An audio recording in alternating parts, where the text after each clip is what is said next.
Greetings and welcome back to Big Bacon's Collection.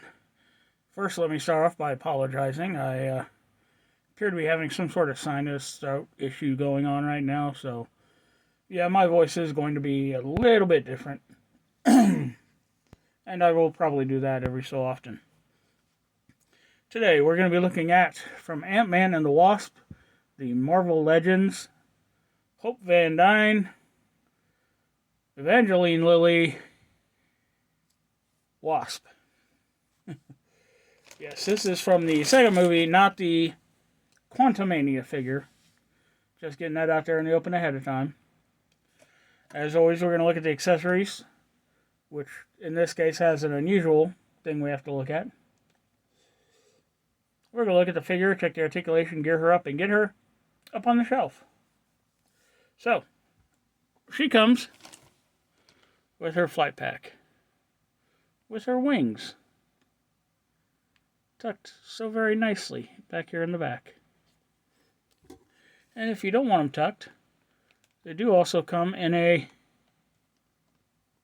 posable open format. You can articulate these things up and down. They do not articulate out just on the one plane.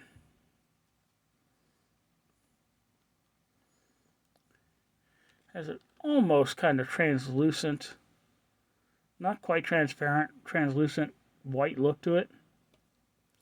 The silver is that crap injection marbleized silver. The plastic looking silver.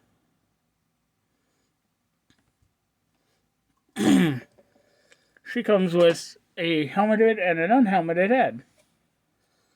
So on the figure we have the helmeted head. The unhelmeted head is actually being used in a custom. So we're going to take a quick look at that head on the custom. I present my Hall of Heroes, the Commander. Just going to pull these glasses off real quick. So this is the Evangeline Lilly head. Ponytail on the back, hair nicely sculpted and painted.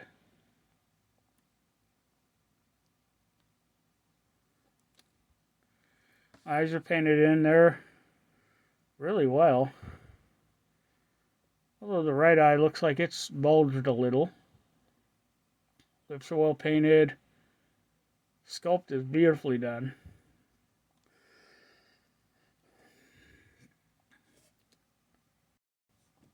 Sorry about that. So we're just going to throw those glasses back on there and move her out of the way.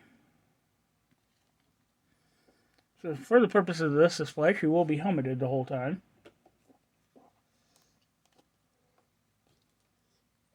Now, what do you say we check her out? So the helmeted head is done in multiple tones. It's got a darker gunmetal style gray in the back. You have this cheap injection swirled silver on the mask, on the side pieces here.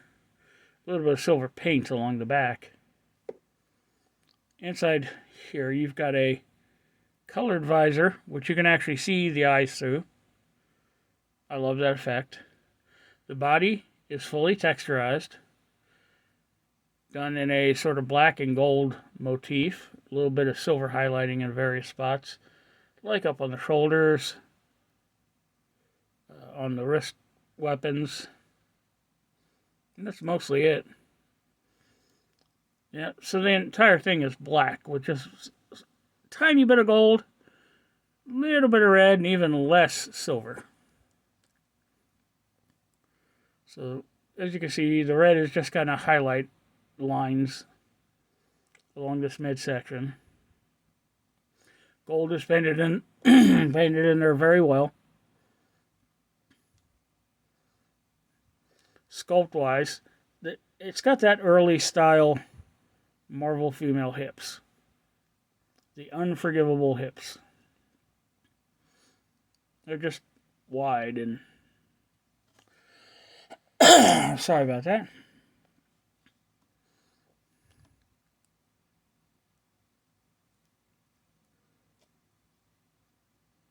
I appear to have some serious distortion in my legs. I don't know if they got twisted or bent but I have to kick this hip all the way out in order to line this leg up. Otherwise, I get pigeon toe. Interesting.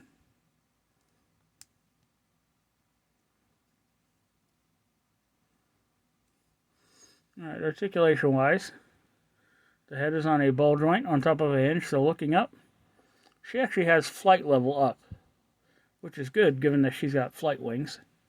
Looking down, she can bury that chin and look way down.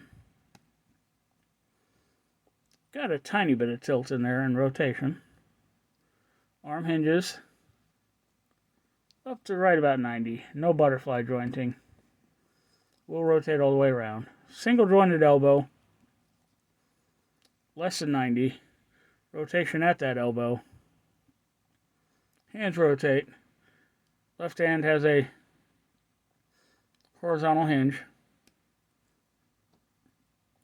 Right hand has a horizontal hinge as well.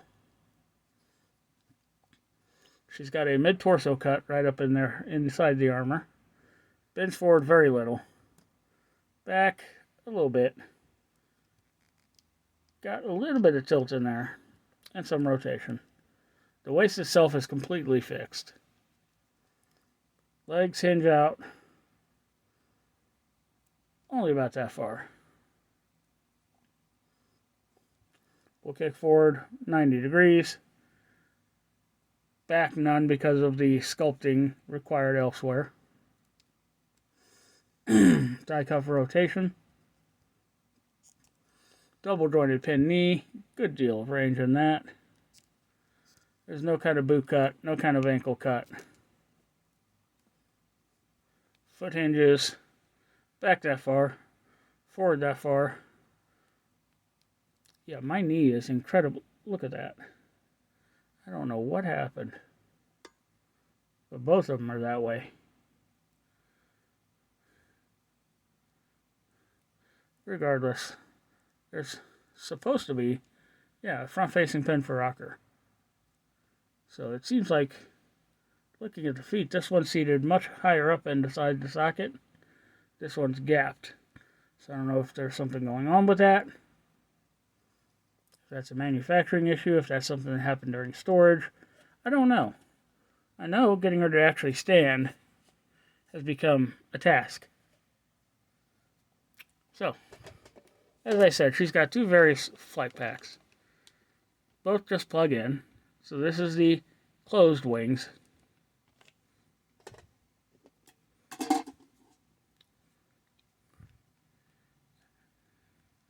And this is the open wings look. Now don't get me wrong, I like the look of the open wings, but on a shelf that's going to take up a lot of space and knock a lot of people over. Because I know right now she's going to have a hard time staying upright.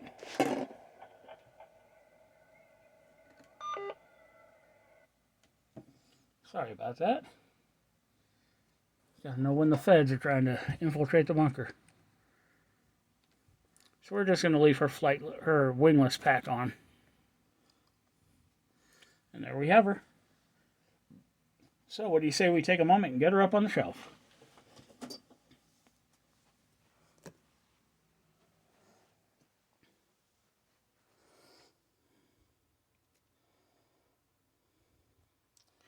And there you have her. Once again, thanks for tuning in. Be sure to subscribe, like, share, comment, hit that notification bell. And I'll see y'all next time.